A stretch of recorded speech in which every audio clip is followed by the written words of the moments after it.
திருவானைக்காவல் கோவில்ல நடனமாடக்கூடிய மங்கை தான் மோகனாங்கி. இவங்களுடைய காதலன் பரதன் அப்படிங்கிறவர் ஒரு சமையல்காரர், விஷ்ணுவை வணங்கக்கூடியவர். ஒரு முறை திருவானைக்காவல்ல பயங்கரமான மழை, வெள்ளத்தினால சாமிக்கு நைவேத்தியம் செய்யறவர் வர முடியல கோவிலுக்கு. இதை கேள்விப்பட்ட மோகனாங்கி தன்னுடைய காதலனான வரதனுக்கு செய்தி அனுப்புறாங்க. என்னதான் வரதன் விஷ்ணுவை கும்பிட்றவரா இருந்தா கூட தன்னுடைய காதலி அழைச்சதுனாலையும் சிவனுக்கு உணவு படைக்கலையே அப்படிங்கறதுனாலையும் அந்த இடத்துக்கு வந்து சுவையான உணவை சிவனுக்கு அமைக்கிறாரு. அது அவருக்கு நைவேத்தியமாவும் படைக்கிறாங்க. அதே நேரம் அந்த கோவில்ல சரஸ்வதியோட அருள் வேணும் அப்படிங்கறதுக்காக மந்திர உச்சாரணம் பண்ணி பல நாட்களா கோவிலே தவம் இருந்த ஒருத்தரும் இருந்தாரு. அன்னைக்கு இரவு வேலை செய்த களைப்புல வரதன் அசந்து தூங்கிட்டு இருக்கும் போது அந்த சரஸ்வதி மந்திரத்தை உச்சரிச்சுட்டு கோவில இருக்காரு இல்லையா, அவருக்கு தவத்தின் பலனை கொடுக்கறதுக்காக அங்க சரஸ்வதி வெண்பட்டு உடுத்திக்கிட்டு அங்க வர்றாங்க. வாயில தாம்பூலத்தோட வர்றாங்க. அதை வந்து தவம் பண்ணவனுக்கு கொடுக்கலாம் அப்படின்னு போக அவங்கள பார்த்துட்டு இது ஏதோ மோகினி போல இருக்கு அப்படின்னு இங்க இருந்து வெளியே போயிரு அப்படிங்கிறான் அந்த தவம் பண்ணவனும். அவங்க கிட்ட எவ்வளவு சொல்ல முயற்சி பண்ணாலும் அவன் கேட்கவோ அதை புரிஞ்சுக்கவோ தயாராக இல்லை. அந்த இடத்தை விட்டு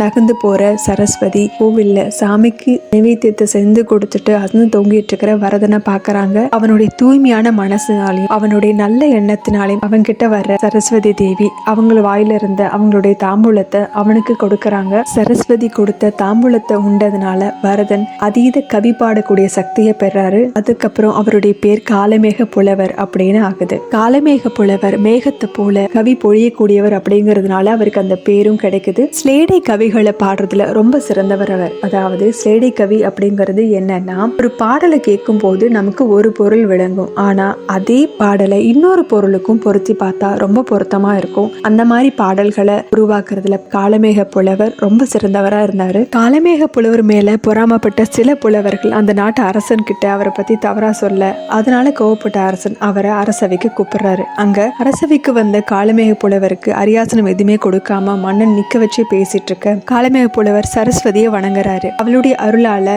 அரசன் உட்கார்ந்து இருக்கிற அரியாசனம் பெரிதாக ஆரம்பிக்குது. இன்னொருத்தர் உட்கார்ற அளவுக்கு இடமும் கிடைக்குது. அந்த இடத்துல போய் உட்கார்ற காலமேக புலவர் பாட்ட பாடல் தான் வெள்ளை களை உடுத்தி வெள்ளை பனி பூண்டு வெள்ளை கமலத்தை வீற்றிருப்பால் வெள்ளை அரியாசனத்தில் அரசரோடு என்னை சரியாசனம் வைத்த தாயே. காலமேக புலவருடைய ஸ்லேடை பாடலுக்கு ஒரு உதாரணம் பார்க்கலாம். அதாவது நாகப்பட்டினத்துல காத்தான் அப்படிங்கிற சத்திரத்துல உணவு சாப்பிடறதுக்காக காலமேகம் போய் உட்கார்ந்து இருக்காரு. ரொம்ப நேரம் ஆகியும் உணவு வரல, பொறுமை இழந்திருந்தாரு. அப்பதான் அவருக்கு உணவு அருந்தறதுக்கு அழைப்பு வந்துச்சு. அப்போ அவர் பாடின பாடல் தான் இது. பத்துக்கடல் நாகை காத்தான் தன் சத்திரத்தில் அத்தமிக்கும் போதில் அரிசி வரும் குத்தி உலையில் இட ஊரடங்கும் ஓரகப்பை அன்னம் இலையிலிட வெள்ளி எழும். இந்த பாடல்னால முதல்ல நமக்கு புரியறது என்ன அப்படின்னா, அந்த சத்திரத்துல கத்துக்கடல் நாகை காத்தான் சத்திரத்துல சூரியன் அஸ்தமிக்கும் போதுதான் அரிசி வரும். அதை வந்து உலையில இடுறதுக்குள்ள ஊரே அடங்கிரும். ஒரு அகப்பை அன்னம் தயாராகி இலையில போடும்போது விடிஞ்சிரும் அப்படிங்கிற மாதிரி தெரியும். இதை கேள்விப்பட்டதுமே அந்த சத்திரத்தோட உரிமையாளர் வந்து அந்த சத்திரத்தோட பேர் கெட்டுருமே அப்படிங்கறதுக்காக காலமேக புலவர்கிட்ட கெஞ்சுறாரு. என்ன இப்படி பண்ணிட்டீங்க அப்படிங்கிற மாதிரி கேட்கவும் அவர் வந்து